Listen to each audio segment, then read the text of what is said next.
আসসালামু আলাইকুম ভিউয়ার্স, আমরা রোমানিয়া প্রবাসী চ্যানেল থেকে আপনাদের সামনে হাজির হয়েছি কিছু ইনফরমেশন নিয়ে। যে ইনফরমেশনগুলো আপনাদের রোমানিয়াতে যারা আসতে আগ্রহী তাদের জন্য অনেক কাজে আসবে। যে ইনফরমেশনগুলো আপনারা আমাদের ভিডিওটা যদি আপনি না টেনে একদম ফুল দেখেন, তা আশা করি আপনি এখান থেকে কিছু ইনফরমেশন পাবেন। যে ইনফরমেশনগুলো আপনি যখন রোমানিয়াতে আসার জন্য ভিসা প্রসেস করবেন কিংবা কোথা থেকে ওয়ার্ক পারমিটের জন্য আপনি অ্যাপ্লাই করবেন কিংবা চেষ্টা করবেন, তো এই ভিডিওটা আপনার সেক্ষেত্রে কাজে আসবে। সো আমি নুরুল ইসলাম বলছি এবং আমার সাথে আছে মোহাম্মদ বশির হোসেন। আসসালামু আলাইকুম। ওয়ালাইকুম আসসালাম। ভালো তো আছেন? জি আলহামদুলিল্লাহ, আমি ভালো আছি। তো আপনি তো রোমানিয়াতে কতদিন যাবত আছেন?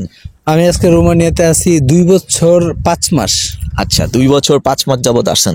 তো আপনি যখন আসছেন, রোমানিয়াতে যখন আসছেন আপনি, তো ওই সময়ে যে ভিসা প্রসেসিংয়ের যে সিস্টেমগুলো ছিল, আর 2 বছর 5 মাস পরে এখন 2022 সালে, তো ওই সময়ের সিস্টেমগুলো আর এখনকার ভিসা প্রসেসিংয়ের সিস্টেমগুলো কি এখনও কি এক আছে, নাকি এর মধ্যে কোনো রকমের চেঞ্জ হয়েছে?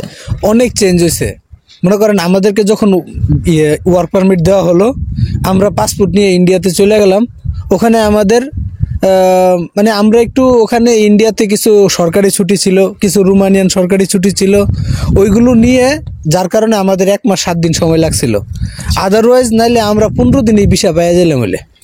তো সেখানে মনে করেন অলমোস্ট 1 মাস, আগে 1 মাস প্রসেসিং লাগতো। আর বর্তমান মনে করেন আমার অলরেডি 4টে ওয়ার্ক পারমিট গেছে, আজকে 3 মাস পার হয়ে গেছে। আমার সামনে আরো 2-3 মাসের ভিতরে আমি পাই কিনা সন্দেহ আছে। এখন সামনে আরো 2-3 মাসের ভিতরে যদি আমি এই ভিসাগুলো না পাই, এই ওয়ার্ক পারমিটগুলা, এই লোকগুলো যদি না আসতে পারে, তখন কি অবস্থা হবে? এই লোকগুলো এত টাকা পয়সা খরচ করছে। আচ্ছা, আরেকটা প্রশ্ন হইলো, আপনি যে এই যে 3 মাস আগে যে আপনি ওয়ার্ক পারমিটটা হাতে পাইছেন এবং 3 মাস আগে এটা বাংলাদেশে পাঠিয়ে দিচ্ছেন, পাঠিয়ে দেওয়ার পরে আপনি কার মাধ্যমে, মানে কোন এজেন্টের মাধ্যমে আপনি এটা ইন্ডিয়ান ভিসাতে, ইন্ডিয়ান এম্বাসিতে সাবমিট করছেন? তো আপনি তো 3 মাস আগে যখন বাংলাদেশে পাঠিয়ে দিচ্ছেন, হ্যাঁ, পাঠিয়ে দেওয়ার পরে তো কোনো না কোনো এজেন্টের মাধ্যমে তো আপনি এটা ইন্ডিয়ান এম্বাসিতে আপনি সাবমিট করানোর জন্য করছেন, ওদের সাথে অ্যাপয়েন্টমেন্ট করছেন। তো এটা কোন এজেন্টের মাধ্যমে এবং কেন 3 মাস এখনো, মানে 3 মাসের মধ্যে আপনি ভিসাগুলো পান নাই? আমি ভিসা থিঙ্কের মাধ্যমে অ্যাপ্লাই করছি। ভিসা থিঙ্ক আমাকে বলল যে বশির ভাই, এখন জুলাই, আগস্ট, সেপ্টেম্বর এই 3 মাসের যত ওয়ার্ক পারমিট আছে এটা নিয়ে এম্বাসি কাজ করতেছে, আর অন্য কোনো মাসের এম্বাসি নিয়ে কাজ করবে না। এম্বাসি অন্য কোনো মাসের ওয়ার্ক পারমিট নিয়ে কাজ করবে না। তো আমাকে ওনারা জিজ্ঞেস করলো, আপনার ওয়ার্ক পারমিটটা কখনকার? আমি বলছি যে নভেম্বরের 11। বললো যে অক্টোবর, নভেম্বর, ডিসেম্বর, হয়তো বা ওই পরের 3 মাস এরা আবার এই 3 মাসের সমস্ত ওয়ার্ক পারমিটের কাজ শেষ হলে পরের 3 মাসের ওয়ার্ক পারমিটের কাজ আবার শুরু হবে। এখন অলরেডি 3 মাস শেষ, ওই আগের 3 মাসে এখনো 3 মাসের ওয়ার্ক পারমিটের কাজই এখনো শেষ হয় নাই।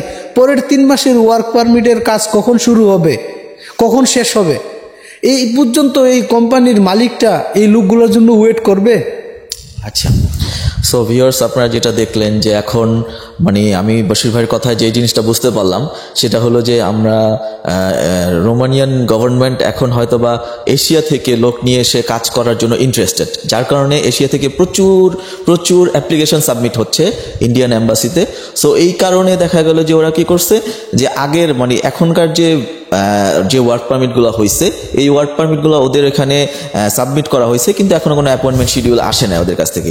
এর আগের যে 3 মাসের যে ওয়ার্ক পারমিটের অ্যাপ্লিকেশনগুলো সাবমিট করা হয়েছে, সো ওই অ্যাপয়েন্টমেন্টগুলো এবং ওই অ্যাপ্লিকেশনগুলো নিয়ে ওরা এখন কাজ করতেছে।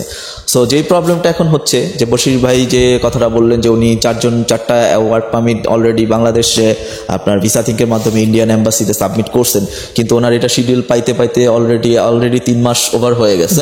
তো 3 মাস ওভার হয়ে গেছে, এর কারণ হইল বাংলাদেশে কোনো রোমানিয়ান এম্বাসি নাই। সো এই কারণে বাংলাদেশের যে ক্লায়েন্ট যারা আছেন, যারা রোমানিয়াতে আগ্রহী, তাদের কি করতে হয়, কোনো রেকর্ডিং এজেন্টের মাধ্যমে এটা ইন্ডিয়াতে সাবমিট করতে হয়, আর নিজে যায়া সেটা ইন্ডিয়ান এম্বাসিতে সাবমিট করতে হয়। সো যেই কারণে যে প্রবলেমটা হয়, যেন আমি নিজেও আসছি গত 1 মাস হইলো, তো যে প্রবলেমটা হয়েছে আগে 3 মাস আগে যেটা হইলো যে ক্লায়েন্ট নিজে যায়া তারপরে ওদের কাছ থেকে অ্যাপয়েন্টমেন্ট শিডিউল নিতে পারতো। বাট এখন ওরা যে কাজটা করতেছে, যে ওরা মানে পার্সোনাল যে অ্যাপ্লিকেশন সাবমিটগুলো, এই জিনিসগুলো হয়তো বা ওরা একটু ডিলে করতেছে। আর ওরা প্রায়োরিটি দিচ্ছে সেটা হলো আপনার কোনো এজেন্টের মাধ্যমে যদি আপনি যান, এটাকে ওরা বেশি প্রায়োরিটি দিচ্ছে। সো দেখা গেল এই সমস্যার মধ্যে সমস্যা হচ্ছে, যেমন বশির ভাই 4টা ওয়ার্ক পারমিট অলরেডি বাংলাদেশে গেছে, ভিসার জন্য ওয়েট করতেছে। তো এই লোকগুলো যদি এন্ড টাইমের মধ্যে, সময়ের মধ্যে যদি না আসতে পারে, তো এখান থেকে যে কোম্পানি, যে ওনার, সে যে টাকা পয়সা খরচ করে ওয়ার্ক পারমিটটা বের করে দিচ্ছে, সো উনি তো এতদিন অপেক্ষা করবে না, কারণ ওনার কোম্পানিতে লোক দরকার, উনি ইমার্জেন্সি লোক দরকার, যার কারণে উনি খুব দ্রুত ওয়ার্ক পারমিটটা বের করে দিচ্ছে আপনাকে, গত 3 মাস হলো। সো এই জন্য এই সমস্যার সমাধানের একটা উপায় হলো, সেটা হলো যে বসে অলরেডি তার একটা ইয়াতে বলছেন যে বাংলাদেশে একটা রোমানিয়ান এম্বাসি দরকার। সো এটা খুবই জরুরি, কারণ বাংলাদেশ থেকে অলরেডি আমরা জানি 2022 সালে প্রায় 1 লাখ লোক আসবে রোমানিয়াতে, এরকম একটা প্ল্যান হয়েছে, এরকম একটা ইয়া হয়েছে। সো আশা করি বাংলাদেশ গভর্নমেন্ট এই জিনিসটা দেখবেন, বিষয়টা দেখবেন যে বাংলাদেশে রোমানিয়ান একটা এম্বাসি একটা এম্বাসি সেটেল করা যায় কিনা। সেক্ষেত্রে আমরা যারা বাংলাদেশ থেকে ইউরোপে আসি, তো যারা রোমানিয়াতে আসতে আগ্রহী, তাদের জন্য অনেক সুবিধা হবে।